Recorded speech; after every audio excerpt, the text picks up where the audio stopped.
and welcome back to No Cap Space. Tyler, Greer, and Shawnee here as we continue on our opening week. Just push it through. Really, there's a whole lot of hoops going on. And today, the reigning champs had their opening day game. Of course, we have Greer here to talk about her Huskies and also a potential. All of our Huskies, really. It could be all of our Huskies, really, if everybody just got on board. But I digress. I'm sure Shawnee will totally get on board by the end of this show today. And also on top of that, we had what, as we, in hindsight, we'll see, but a potential game of the year, game of the season contender already. It's Tennessee and NC State going down to the wire, and Baylor and Duke for game of the year so far. So we'll see. Yes, this committee is just in stitches right now. They're shaking. We'll see. We'll see how those votes play out. But before we dive into it, of course, a word from our friends at Home Field. Use code NOCAP15 to get 15% off your first purchase. I have a USC shirt on, but it got cold. You can find the link in the description. Get 50% off your first purchase. We have the entire No Cap Space collection personally curated for you at Home Field, and they got a ton of great stuff. I mean, it's insane. On top of that, Super Chats get you on the screen, and you can become a member here to join the No Cap Space Discord, where we're talking hoops all day, every day. Greer, let's open up with the reigning champs. Look, let's get this over with. Look, I'll just yeah, another ring, another ring. But Greer, I'll just kind of open the floor to you. We'll dive into some player specifics and whatnot, but I mean, it got a little shaky at the end, not like shaky, is yeah.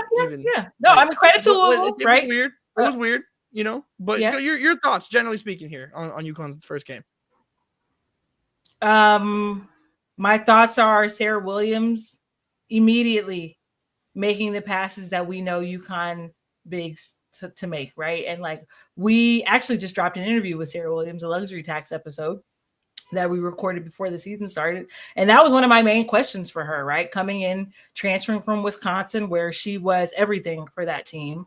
What was it going to be like? And what was the adjustment period going to be like for her playing with other incredibly talented players? And then also doing what the UConn offense wants to do, which is make exceptional passes.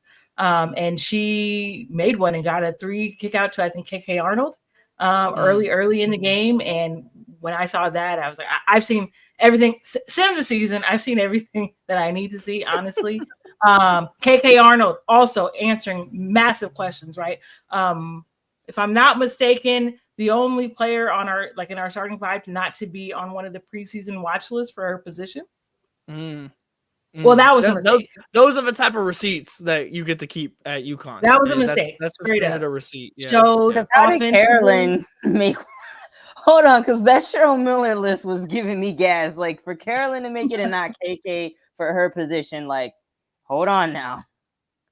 Yeah. So KK instantly coming out, hitting, long, unfortunately twos, but a 3 was in there as well, but also just showing the aggressiveness, right? And getting to the rim, and also the willingness to shoot the jump shot. This is a player who shot, I think they said on the broadcast, 21% from 3 last year. Well, it looks like that number is going to be a lot higher this year.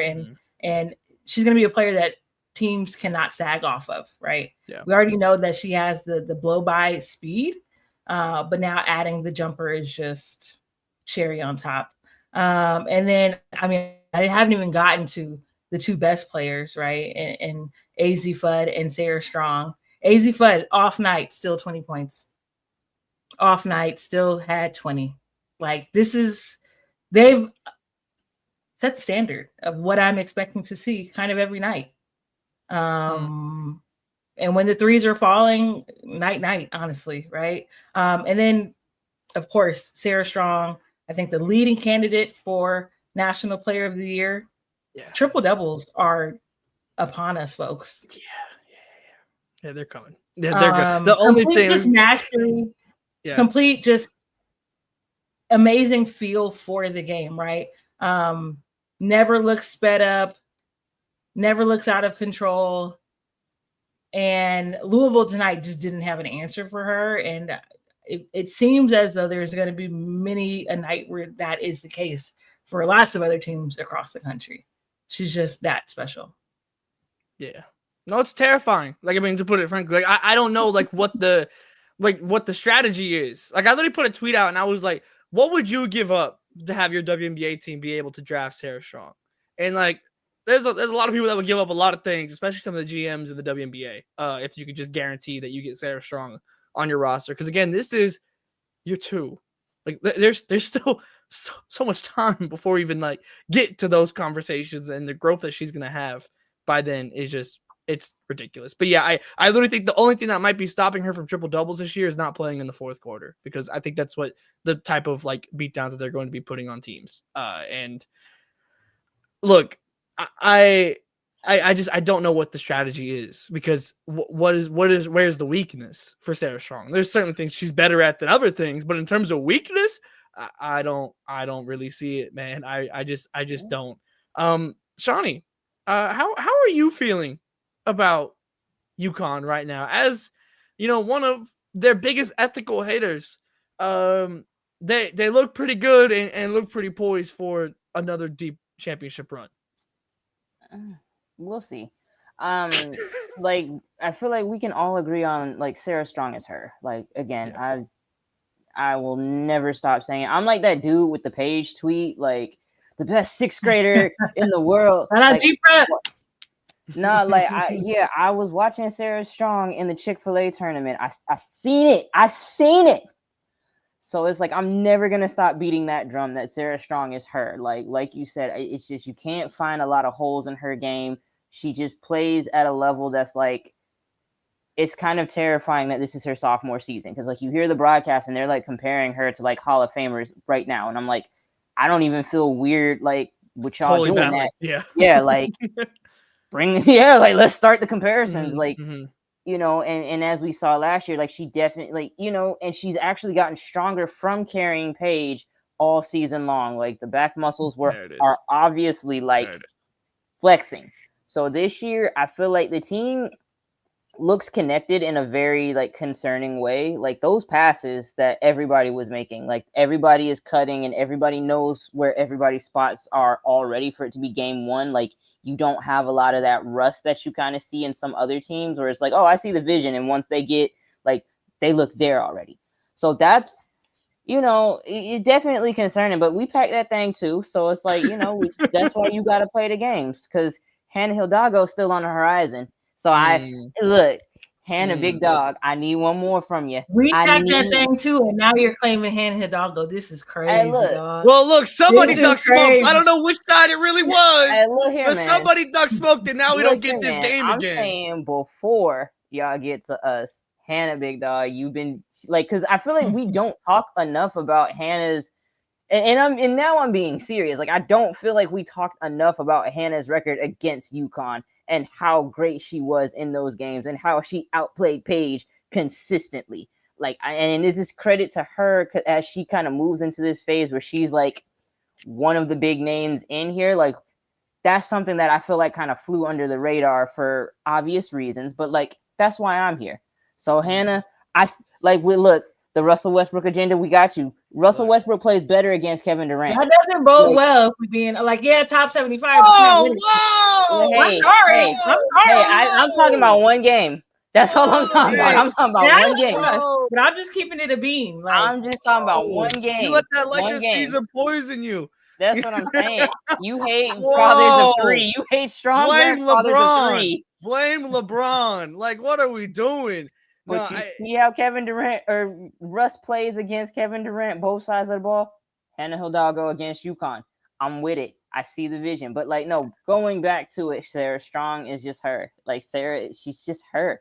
Like, it feels like there's something illegal going on. Like, I heard when that Luigi was at some of those poker games with Chauncey Billups and with that's a nasty rumor.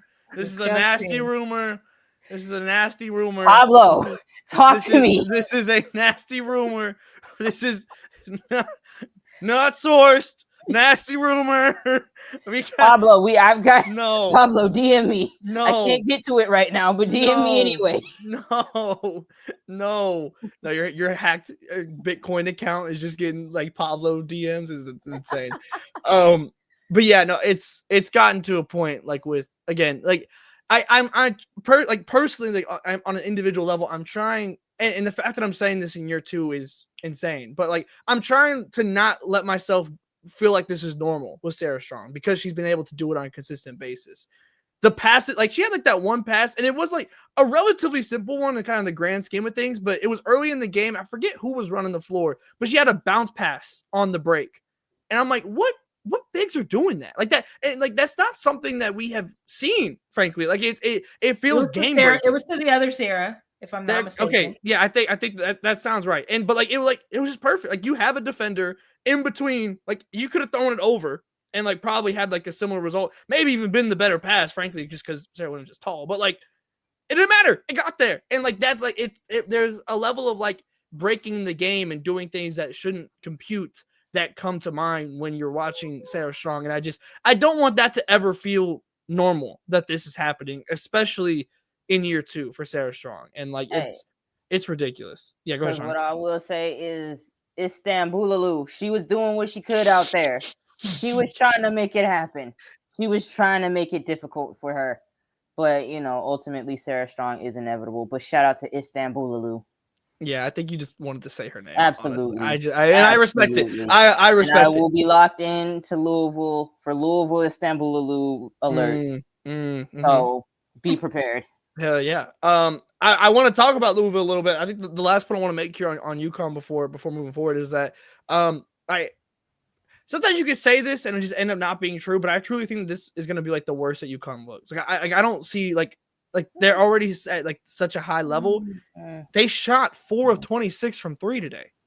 Like they made like they had good looks. They were not making the shots. And I don't really see where, again, outside, like, because that to me is where the regression could possibly happen, generally speaking, is like if you're not hitting shots. Yeah, just like if you're not hitting the outside shots. Like that's where I could kind of see it. But you still do this. You're still able to like have a flow like this offensively when the shots aren't falling at all. So I'm they'll hit a wall and have to recalibrate. You think so? Yeah. Okay. If you say so. Sources, trust me, bro. Oh, okay. That works. And we can revisit, but yeah, no, I'm gonna take the opposing stance. Yeah. So this is not the worst we'll look. I mean, yeah, no, it's a long season, right? I still think about like what Tennessee did to us last year, right? Mm-hmm. So we got some scores to settle for sure. You know what I mean? Like I will say though, the track record in doing so is kind of immaculate right now. Anyone who's beat us in the last five handful of years, the second time that we got them, the block spin. Yeah. Come on now. Yeah. Notre Dame. I don't know. Hannah Hidalgo's still here. We got one. Okay. One left. Well, she'll be pulling up the scores this year in January.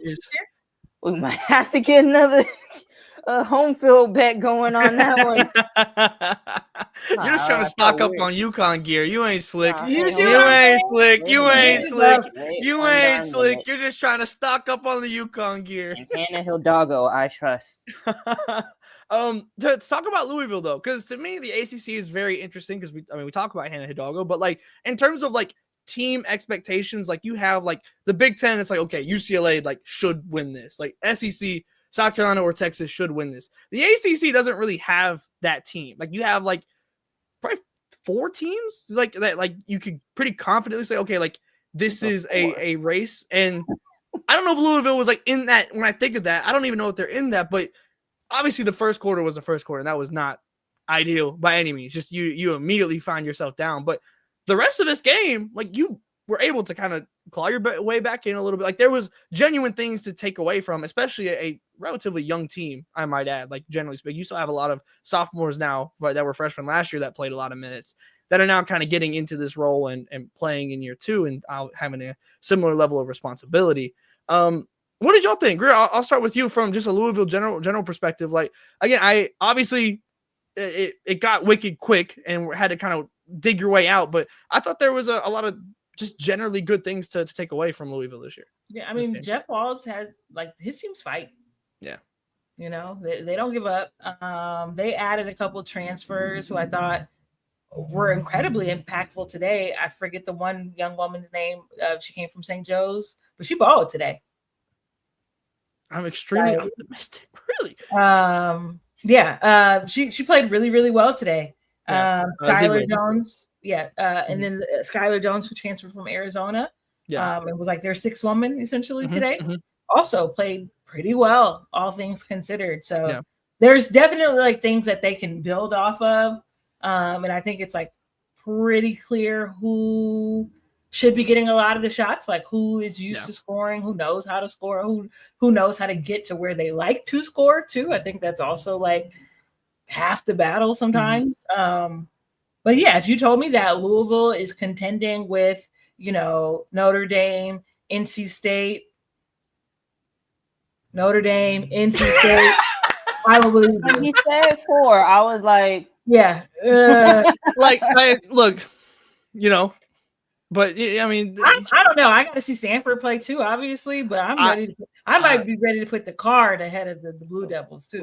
Look, they got a couple young players. I'm excited. A couple I got to see in person on the circuit, and I got eye emojis. I'm not like, I have no like expectation, but there's eye emojis there. Shawnee, do you have any belief in Jeff Walz here and into making like some, like, I mean, it feels like inevitably there's some amount of noise that Louisville makes every year. Like at some point in the season, they just do something to cause havoc, whether in the standings some way, somehow.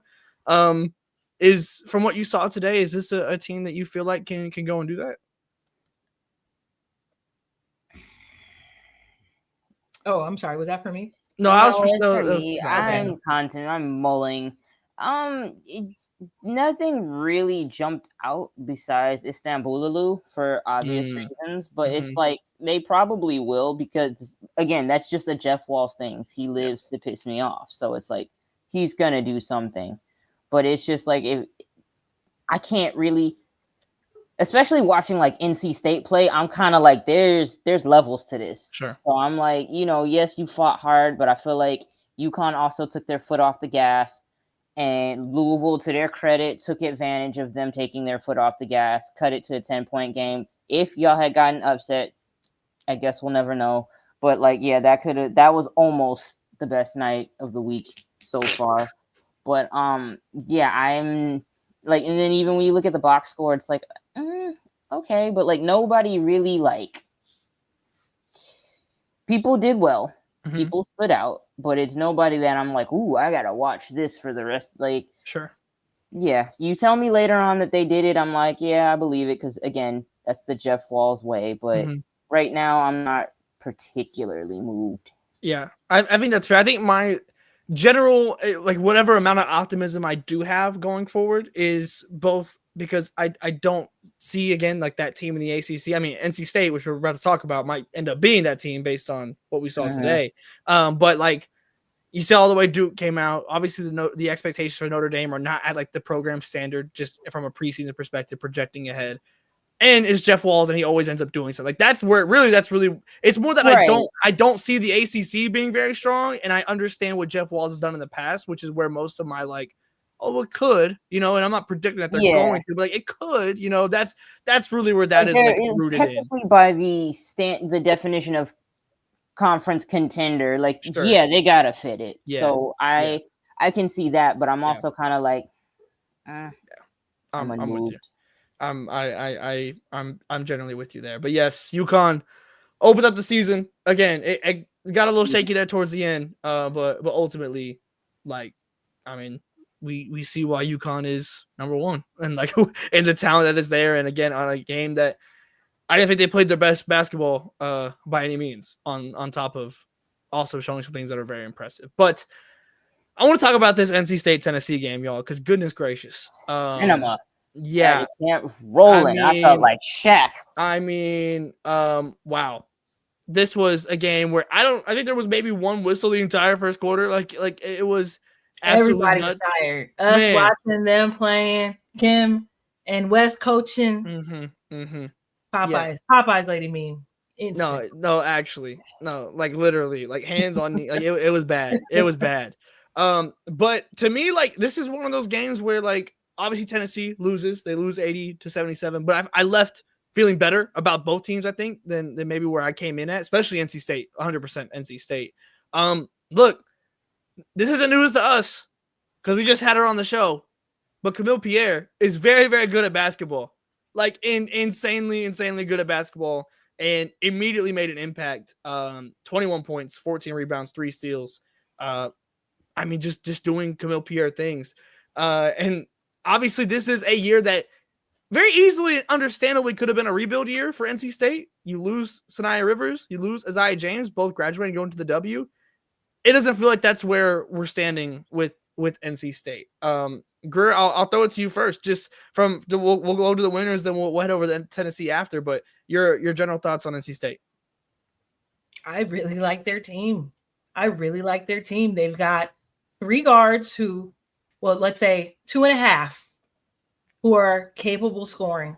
The other half guard is still coming from a program that won a national championship last year, right? I wonder what program that is. You're welcome, Westmore. You're welcome. But like she's gonna figure it out too. There's gonna be games where she's gonna have more than whatever she had today, right? I'm not concerned. Zoe Brooks, she's just one of my favorite players to watch in the entire nation. Fun. She's like a human highlight reel of her on her own making. And I said it in the chat, in our chat, Tilda Trigger has game. 6'6", moves incredibly well. And again, this is the ACC where you're not running up against girls on the regular or young women on the regular who are 6'5" and up. She should beast this conference. And then Camille is coming from the SEC where we saw her perform against some of the very best. The ACC, no tea, no shade. This is child's play for her. Yeah, she went and did. Look, she did it against a familiar foe, and did a lot of the same things that we had already seen. The fact that like realistically, NC State needs one of them between Tilda and Camille, and they got both. And I just don't think anybody in the ACC is going to be able to match. What kind of front court? Like I don't know that one in the nation, if they're both playing like they did today, that can match it. Let alone in a conference that is so guard heavy and guard built in the way that the ACC is. Well, come on now, post player you. It's grad to be grad. Let's go. Shawnee, for you, I know you are Westmore's #1 fan. Everybody I hated play tonight, bro. Like this is so stupid. But your thoughts on NC State? They are connected in an exciting way. I just feel like, to Greer's point, you got some bucket getters, but it didn't feel like, all right, dribble. All right, dribble. All right, do them, cut. All right, now pass it, and you do. It felt like everybody was like flowing within the offense, and they were playing off of each other, but still able to, like, if it's my time and if this is my moment, I got it. So they're going to be so fun to watch. My only hope is that the committee doesn't give us like Tennessee and NC State in the tournament, because this could be like an 8-9 matchup, and I don't want that. Like, I want to see them go and give somebody their respective opponents headaches, because they were both so fun to watch, and I feel like NC State could catch somebody slipping in the tournament. Yeah. No, I left this game feeling like, man, either these teams get hot at the right time, they're in the Final Four. Like that's how I left this game feeling, in terms of just like where these teams can go. I just, to your point, the connectivity of NC State, I didn't really know what this team was going to look like, because you had so much of your stuff was based within Isaiah and Sanaya. So like, I wasn't sure what form this was going to take, and you're kind of shifting away from being perimeter heavy to now with Camille and Tilda, you're going inside. And I didn't know how that balance was going to feel, but I thought it felt really natural in this game. And a lot of that had to do with Zoe Brooks and being able just to, again, like, it's her and Zam Jones as well. Like, just both, like, it felt balanced in a way that I think at times it didn't feel like last year. It felt like a little perimeter heavy, and like understandably so, like with who was on the roster last year. But it to me, obviously you lost some big names, but like where you're going in terms of being like a connected team and like maybe like finding easy buckets while also having bucket getters, it feels like there might just be a bit more balance with that this year with this roster. And I'm excited to see how that develops. Again, with this obviously being, their first game together. Tennessee is always an interesting team to talk about. Really since Kim Caldwell got there last year. Obviously, you have the whole system with the hockey shifts, and you're playing, 2-3 really intense, hard minutes, and then you're going out, and some players get a break for like a minute, other players, and it's odd. There's still pros and cons to it that I don't know fully where I lie on it, but Tennessee just makes things messy a lot, and when you have a player like Talaysia Cooper who can do it on both sides of the ball the way that she does. I mean, she is ridiculously good.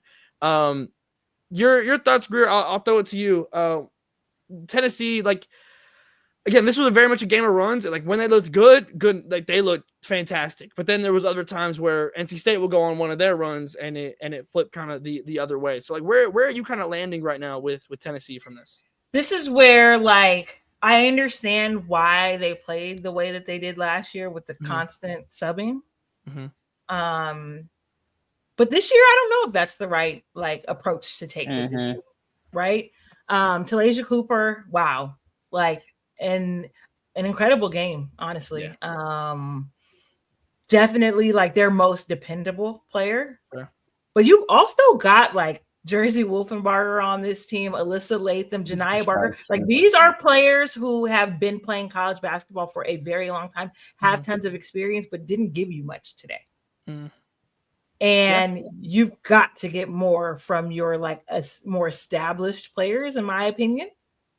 I can take Janiah off that. She had 15 points, but like Zeke Bierman didn't give you much, right? And they got the Paldo twins and Jada Civil and Denia Prawl, and I believe had the number 1 or 2 recruiting class this year, right? Yeah, it was and I get like you make arrangements and declarations about playing time when you're in the recruiting process and stuff and getting people to commit, but this feels like a year where I'm not going to say the SEC is wide open or anything like that, but to somebody's point earlier, like you can see Tennessee in the Final Four, right? You can see Tennessee getting hot in the tournament and like, surprising someone. So like, this is the most talented team they probably had in quite some time, like over a decade.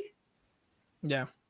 And yeah, I have questions about should this system mirror what they played last year? Because it's a lot of experience you're not using. Yeah. And conversely, the Texases, the South Carolinas, even the LSUs actually have a ton of experience too.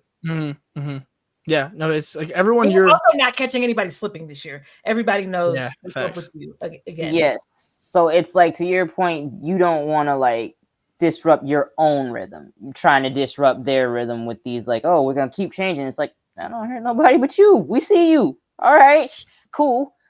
But what I will say, if you've been tapped in with the gang and subscriber, we appreciate you. But you already knew Talaysia Cooper said to me in Birmingham with her own mouth, "We'll be back."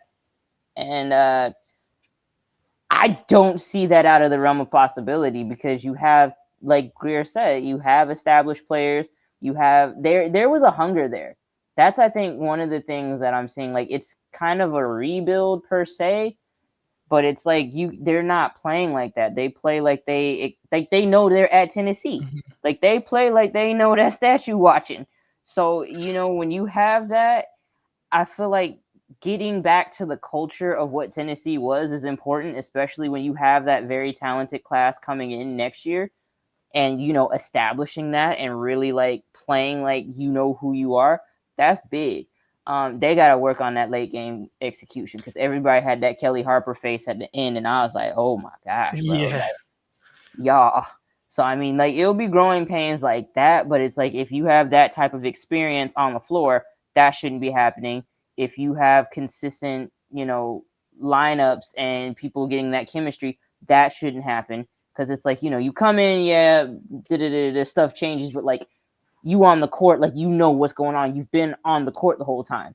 So I feel like, the late game, not fouling immediately and like, not getting the foul until like 1.9 seconds. I was kind of like, Notably a freshman as well. Yeah. So I mean, yes. Mm-hmm. Yeah. So I mean, again, you got to have that ready. Then getting it back to the freshman, because that was the thing I said. I was just like, it can't go to her. She's 5'5". It cannot go to her for the last shot, respectfully, unless they have really gotten her a clean look at the basket. They did not. So that's definitely something that's going to have to, get situated as they go forward. But I think, like, to me, the fact that they looked as disappointed losing this game as they did, that is encouraging to me if I was a fan. Like, yeah, they look like they want it. They'll go back to the drawing board and figure it out. But like him, she's got him cooking. So I like what they making over there. Yeah. I mean, look, Kelly Harper face in game 1 versus losing the SEC tournament. That's how you avoid. That's how I like. That's exactly. That's how you avoid Kelly Harper face in the postseason, is by doing Kelly Harper face in game 1. But you have to learn. You can't Kelly Harper twice. Yeah, you have to make sure you learn from your mistakes with that. To follow up on y'all's point, like Janiyah Barker had I thought a very solid game. Obviously, the technical foul was kind of wicked. Like it was weak sauce. Like that was, and apparently I believe it was Cora Hall on Twitter that tweeted like no, she wouldn't say anything like when it happened, because it's like, okay, you see, like we see on the broadcast, like her throwing up the 3 fingers at the bench, and like that was like, okay, that's weak, but technically we don't know like if she was like talking crazy to the bench on top of that. There though, like if he's not saying anything, like bro, come on, like let's be for real. And even if she is saying anything, like I mean, I don't disagree. Yeah, I like that energy though. Like again, we just watched Duke versus what you call it? See, I done blocked it. We just watched understandably Duke so. Yeah. Boy, Nikki has negative motion because I forgot who it was already. Stop. Yeah, she gotta pick it up. She's gotta pick it up. But we just watched Duke versus Baylor, like, and give people what they want, man. It's not that deep. We need more rivalries. We need somebody to be the Haley Van Lith. Somebody's got to pick up that mantle and really like run with the torch. So just, I can't have officiating in the W doing what they did and then have it bleed into my beautiful college game. Like, stop. Yeah, no. What did you think about that challenge from Jeff Walsh today? Or just challenges in our game in the college game now too? I kind of like that rule though. You can do it as many times as you want. I didn't realize that's how it worked. Who would be the coach that like rips off like 5 challenges? Oh, Big Jan. No. No, I don't think she. No, I don't. No, I don't think. I think Big Jan's a bit more disciplined. I don't think any.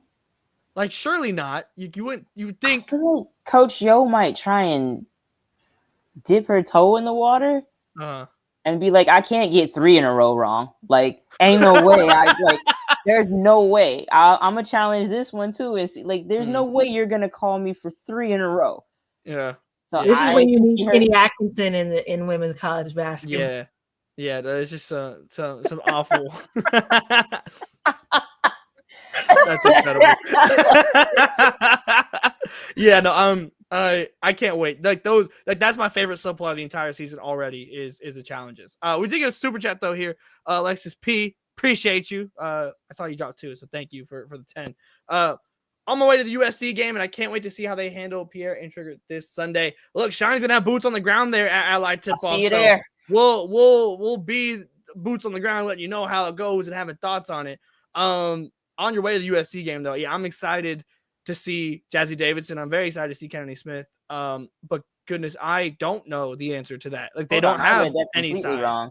She's on her way to the USC game. Yeah, now. Boy, the real SD. Come on now. Yeah, chill out. On the West Coast. On the West Coast. No. I knew she was talking about that, but I thought she meant like I'm on my way and I can't wait to see them Sunday. Reading is No. fundamental. No, I'm just kidding. But yeah, I don't know the answer. I don't know the answer to that, frankly. Like I think we're gonna find out then, like if they have like any real capability of trying to defend size, because like they just simply don't have it on the roster in the way that even they had in the past, right? I mean, like Rhea Marshall like was a very big piece of like obviously not the most like heralded piece of what USC was able to do, but in terms of like defensively and anchoring the paint, like that was a very big job that she had on those teams, and obviously not there anymore. And they didn't really make any pickups in the portal to move me on that sense. The wing talent that they have is going to be absolute top of the top, but the point guards, the bigs, I'm nervous, and it's like I think they're going to win basketball games off the strength of their wings, and like they're going to be able to be competitive in games because of their wings. But yeah, I'm not feeling good about like when you match it. I mean, NC State's a great one. Obviously, Battle of LA is going to be the massive game of the season. I don't know who you're putting on Lauren Betts. Like it's just not. You had Rhea there to be your first stop, and then you had help. Now you don't even have your first stop at all. And Juju was a big part of the help as well, like unheralded on defense in a lot of ways. It was risky at times, but she was swiping over for blocks and steals pretty frequently, especially in those UCLA games. So pure hate. Let's go. No, literally, that's the hate defense turns you into a rim protector as like a 5'10" guard. Hell that's what I like. Yeah, I don't have the answer to that. But we'll be there, boots on the ground, once we find out if there is an answer. The answer might be there isn't one, but we'll find out one way or another. I mean, Moki would do it. Moki would absolutely say you're not gonna challenge, like you're not gonna tell me. Houston Christian? Yeah. No, and it would be Southeast Louisiana. That's gonna be the game. Because Southeast Louisiana will give her fits. They give her fits every year. I've been very invested as a hater. They play Delgado Community College. She's doing it. She's taking it there. Like there's no way I'm losing 3 challenges in a row. You don't have the balls to call that.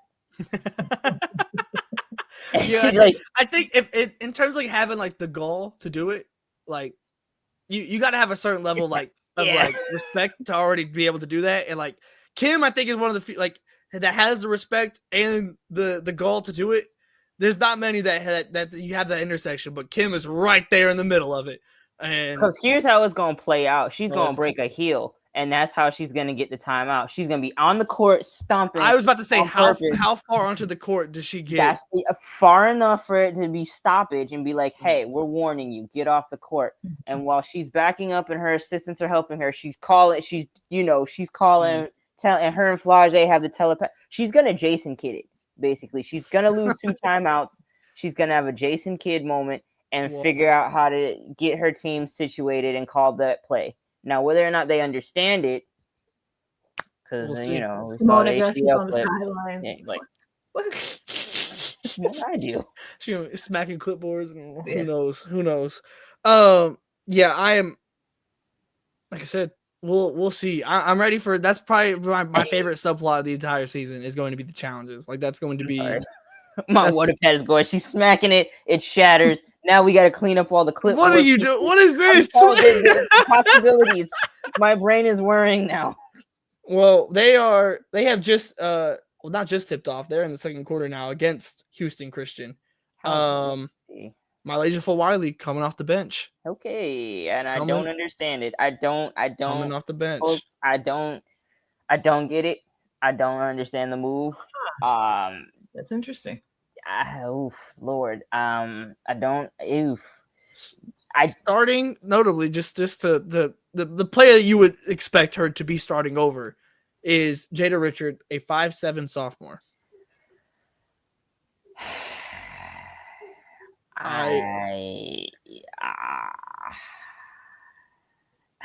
We'll see. Because I saw that. I put that article in our chat. What was it from the Baton Rouge? It was or the Dispatch or something like that. And it was like why Malaysia had to get out of South Carolina. And, she's saying stuff like, she just everybody that knew her knew like this wasn't a surprise. Let me find that joint because like she's saying some stuff and I'm like, okay,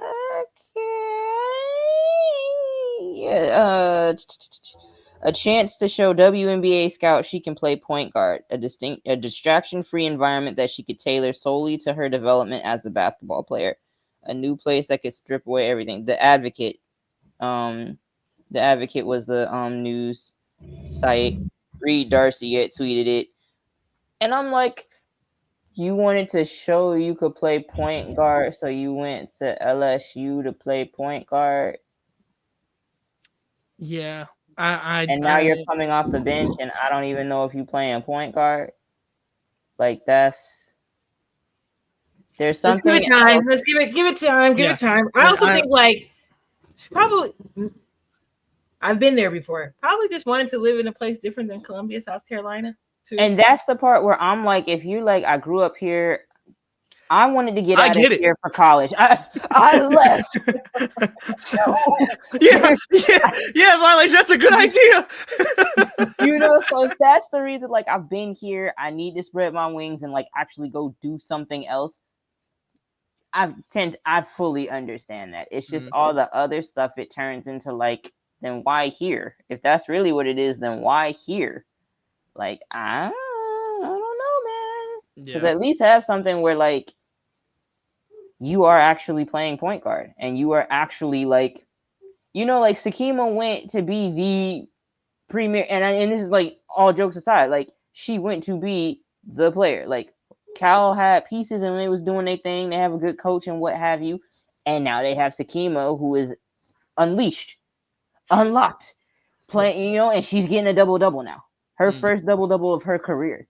So that's what I'm saying. Like, you didn't go to a team that's like, yeah, maybe we are like on the come up and, maybe we're not quite contenders in this way, but it's like, that's even better resume building. I took a non-contending team and I balled out. Like, look at what Vanderbilt is in conversations that they have no business being in because of several players. So we're talking about Michaela Blakes because of what she's doing. We're talking about Camille Pierre leaving because that's a big deal because she, like, you know what I'm saying? Like, you go someplace where you can shine. You went, I was supporting it. And now I'm just like, sister, God bless. But I don't get it. It's not making sense to me right now. Yeah. I'm willing to, like, yeah, no, it doesn't really make sense to me either. Like, I'm going to be out. I'm open-minded about it from like a team-wide perspective and maybe like what's best for LSU.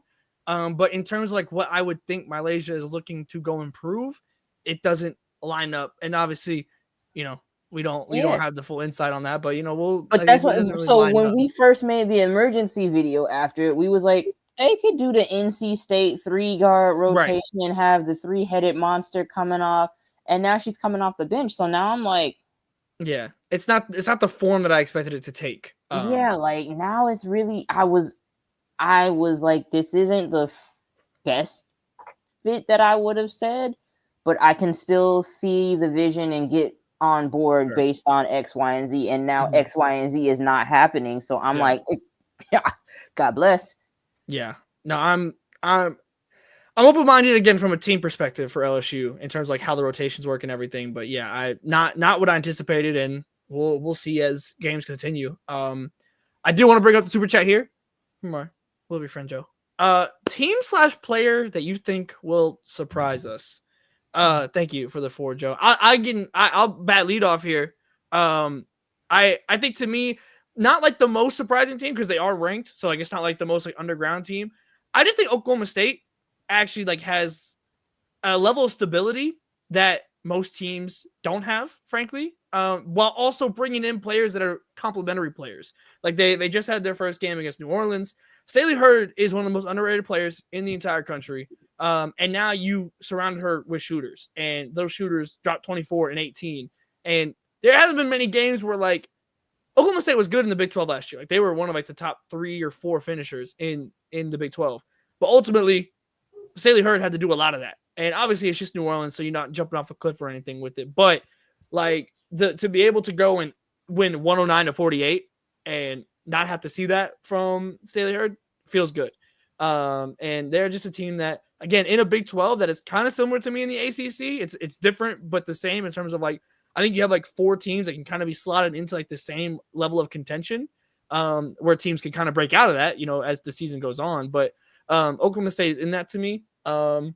And I think the only other team would be Kansas if the freshmen like pan out, because they had a monster recruiting class. Samaya Nichols is an absolute hooper, but you got to see the freshmen and kind of see how they pan out. So like they're like my IMOG surprise us team as much as I like think that it's going to happen. Greer, who do you have? I got the PSU Nittany Lions. Hey. Got Kiyomi McMiller in the transfer portal, but they also have a big and Gracie Merkel, who is just like a force to be reckoned with. Mm-hmm. And I think like when you have just 2 like players who are on the top end when it comes to like talent, yeah, and you're playing in the Big Ten, they're gonna get some really good teams in there. And I wouldn't be surprised if they snuck a couple of them. Mm-hmm, mm-hmm. Yeah, no, I'm with you. Shawnee, do you have a team or player that comes to mind? I think LSU is going to surprise everyone by stinking. I think that's that might be it. But truthfully, I think Iowa. I think we've been kind of like burying Iowa since, BC, before Caitlin, after Caitlin, and they continue to kind of like stay afloat. Mm-hmm. And I think this year they're still going to do that. Like when we see the emergence of Big Stoke doing what she do, I think Jan's going to get some stuff out of them, and they're still going to be in conversations. And it's like, it's like that, the Office meme where Dwight's like looking and then like he looks and Angela's right there. And it's like, what the fuck are you doing here? Mm-hmm, that's going to be Iowa. Like, how are y'all still here? Yeah, no, I'm ready for the Iowa State game. That's like low-key one of the best games in the country, like every year, in terms of like real, like genuine rivalry that like you don't always get in women's basketball, especially from like an in-state perspective. Like a lot of times you have your national rivalries where it's like UConn versus any other team that was good when UConn's been good, pretty much. It's just everyone's kind of rivals with UConn. But like you don't have like a ton of like those legit in-state rivalries where people pack the place out, and like Iowa on both sides of the fan bases. Like they show up every year. Like that is like genuinely a game on my bucket list that I want to get to. Like they're both like on both sides, both at Iowa State and in Iowa, they show up every time. It's real hate. It's real ethical hate. I love it. I love everything about it. That game should be very fun this year. Okay, I'm sorry to interrupt. Right now, it's 34-17 LSU, so that's already concerning because why don't you have 50 points already? But then you got like Michaela has 10, Flau'jae has 10, Zakiya Johnson Flau'jae has 6, Zakiya Johnson has 6, Malaysia has 8. I'm sorry. Yep, I'm done. Moving on. We'll figure it out. It's because you could have been. That's not. How is that much different than what you were doing? Give it time. Give it time. Yeah. All right. Southeast Louisiana gonna show me something. Yeah, no, okay, but bookmark it. I'll put it on the whiteboard. I'm not. I've watched. I know you're give them fits. like we're even on the schedule. Oh, the next game. Yeah. Okay. Okay, we tapped in. Yeah, no. I'm with. They was balling last time. No, I do. I know. I remember that exact. I remember that exact game. Like I was on that timeline. Anxious. Like yes. Hearts and minds clear. Yeah. Crystal. 13. On the way. Chill we'll out. see. Watch that VR year. VR year in a rebuild. Here we go. Hey, I like it. Not in a rebuild. Yeah, man. We about to rebuild our way back to the Natty again.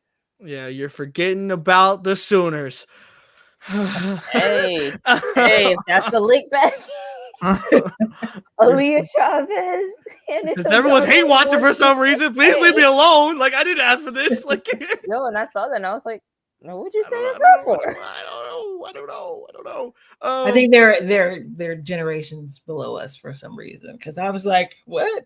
Yeah, I don't know. She ain't good enough to have this. We did nothing to deserve this. I don't know. The almighty 6'7"? Like what did she do? This is not the motion I anticipated. But Hey, motion is motion. Big Travis, come on now. You could be Baylor. But well, okay. On that note, thank y'all for tapping in here with us for another No Cast Space post game show. I don't know directly on the schedule when we'll be live again, but I know we'll have podcast dropping later this week. Again, Shawnee will have boots on the ground this weekend at Allied Tip-Off, NC State USC.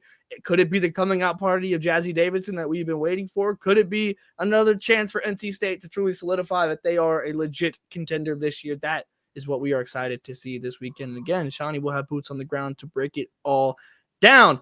I'm excited for it. You should be excited for it. You need to be tapped in here at No Cast Space to make sure you don't miss anything, whether it's here on the YouTube or make sure you're subscribed to not miss any lives or uploads, or on NoCatSpaceWBB.com to not miss any of our print or podcast content. Just today, we dropped an interview with Sarah Williams of UConn, who immediately showed why she is one of the X factors on this UConn team. Go learn all about her game, her personality, how she ended up at UConn. It was a great interview by Greer and Andrew. So make sure you go check that out. And until next time, we'll talk very soon.